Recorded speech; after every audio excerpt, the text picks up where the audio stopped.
ഇന്നൊരു സംഭവം ഉണ്ടായി. ഞാനും ഇവള് കൂടെ ഒരു റെസ്റ്റോറൻറ്റിൽ പോയി ചായ കുടിക്കാൻ. ആ സമയത്ത് അവിടെ അവളുണ്ടായിരുന്നു, മഹാലക്ഷ്മി. കൂടെ വേറൊരാളും ഉണ്ടായിരുന്നു. അങ്ങനെ അവള് ഒരാൾക്കൊപ്പം റെസ്റ്റോറന്റിൽ വരണമെങ്കിൽ അയാളായിരിക്കില്ല കുഞ്ഞിന്റെ അച്ഛൻ. അവന്റെ മുഖം ഞങ്ങൾ കണ്ടില്ല, എങ്കിലും കാണാനായി ഒരു ശ്രമം നടത്തി. അവരുടെ കാറിന്റെ പിന്നാലെ പാഞ്ഞെങ്കിലും രണ്ടും തലനാരിഴയ്ക്ക് രക്ഷപ്പെട്ടു കളഞ്ഞു. ഇതൊന്നും ഞാൻ കേൾക്കാൻ ഇഷ്ടപ്പെടാത്ത വിഷയങ്ങളാ. അയാളുടെ വയറ്റിൽ കിടക്കുന്ന കുഞ്ഞിന്റെ അച്ഛൻ ആരാണെന്ന് ഇനി അറിഞ്ഞിട്ട് എന്താ പ്രയോജനം? അതുകൊണ്ട് നമുക്ക് എന്ത് നേട്ടമുള്ളത്? എങ്കിലും അതാരാണെന്ന് അറിയണ്ടേ കണ്ണേട്ടാ?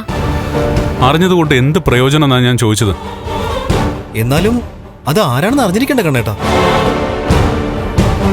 നമ്മൾ ആരും അറിയാത്ത ഒരുത്തന ഇതിന്റെ പിന്നിലെന്നാണ് ഞങ്ങൾക്കിപ്പോ തോന്നുന്നത്. അതെ, അവള് സൈറ്റിലേക്കൊക്കെ പോയിക്കൊണ്ടിരുന്നതല്ലേ കണ്ണേട്ടാ? ആ സമയത്ത് ആരുമായോ അവൾ അടുത്തിട്ടുണ്ട്. അതുകൊണ്ടാ കണ്ണേട്ടൻ പോലും ഒന്നും അറിയാതിരുന്നത്. ഞാനതൊക്കെ മറക്കാൻ ശ്രമിക്കുക. ആ സമയത്ത് നിങ്ങളെന്തിനാ ഓരോന്ന് ഓർമ്മിപ്പിക്കാൻ വേണ്ടിയിട്ട് ഓരോന്നും ചികഞ്ഞെടുത്തോണ്ട് വരുന്നേ? കണ്ണേട്ടൻ എന്ത് പറഞ്ഞാലും ശരി, ഇതുപോലൊരു ചതി കണ്ണേട്ടനെ പോലെ ഒരാളോട് ഒരുത്തി ചെയ്യാൻ പാടില്ല. അതിന് നിമിത്തായത് ആരാണെങ്കിലും ശരി, അവനെ കണ്ടുപിടിച്ചേ പറ്റൂ. കണ്ടുപിടിച്ചിട്ട് അവന്റെ കർണക്കുറ്റി നോക്കി രണ്ടെണ്ണം പൊട്ടിക്കണം. എന്നാ പിന്നെ അടിക്കടാ, എന്റെ കർണത്തടിക്കുക. അതെ അതെ, സ്ത്രീകളെ തല്ലിയാൽ അത് വലിയ കുഴപ്പമാ. പക്ഷെ അവനിട്ട് രണ്ടെണ്ണം പൊട്ടിച്ചാ കുഴപ്പമില്ലല്ലോ. അവൾക്ക് കൊടുക്കേണ്ടതും അവന് കൊടുക്കാം.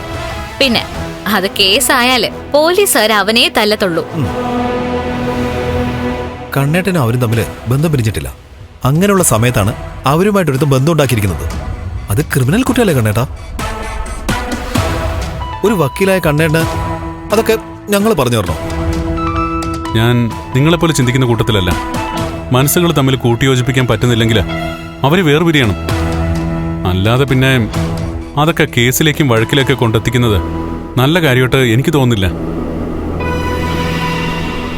അല്ലെങ്കിലും എന്റെ ജീവിതത്തിൽ സംഭവിക്കാൻ പാടില്ലാത്തൊക്കെയല്ലേ സംഭവിച്ചുകൊണ്ടിരിക്കുന്നത്.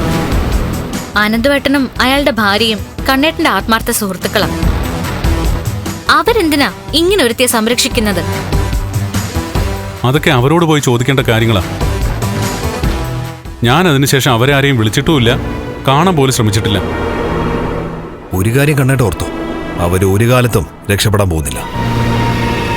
കണ്ണേട്ടൻ അവര് കരയിപ്പിച്ചിട്ടുണ്ടെങ്കിൽ അതിന്റെ ഇരട്ടി അവർക്ക് കരയേണ്ടി വരും. അവൻ കാരണം. ഞങ്ങളെന്തായാലും കുറച്ച് കഴിഞ്ഞിട്ടേ പോകുന്നുള്ളൂ. നമുക്ക് അപ്പുറത്തേക്ക് പോവാം. വാക്കണേ.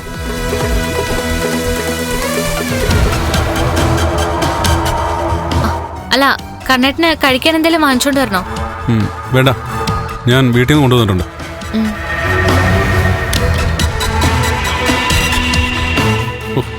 എന്തൊരു സ്നേഹം! ആൾക്കാരുടെ മനസ്സ് കുറച്ചുകൂടെ അടുത്തറിയാൻ ഇതൊക്കെ നല്ലതാ.